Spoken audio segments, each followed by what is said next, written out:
دیکھیں کچھ لوگ یہ بات کرتے ہیں کہ ہم رو رو کر اللہ سے دعائیں کرتے ہیں، اللہ تعالیٰ ہماری دعا کو قبول نہیں کرتا۔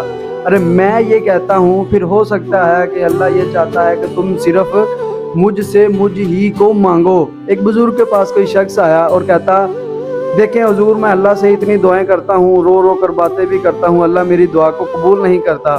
تو بزرگ مسکرانے لگے، مسکرا کر کہتے ہیں بیٹا پھر لگتا ہے اللہ کو تمہارا مانگنا پسند آ گیا، وہ چاہتا ہے کہ تم اس سے صرف مانگتے ہی رہو۔ ایک بادشاہ نے اعلان کیا، اس نے اعلان کر کر کہا کہ دیکھو میری سلطنت میں جو جو چیزیں ہیں، جو جس پر ہاتھ رکھے گا اسی کا۔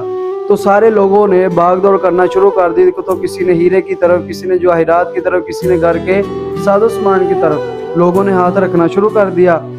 ایک غریب سی عورت آئی کالے سے رنگ کی، آ کر اس نے بادشاہ پر ہاتھ رکھ دیا۔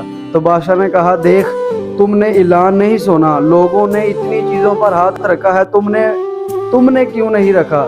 تو اس نے کہا بادشاہ میں نے تم پر ہاتھ رکھ دیا ہے، تم نے ہی کہا تھا جو جس پر ہاتھ رکھے گا اسی کا، تو میں نے تم پر ہاتھ رکھ دیا ہے نا۔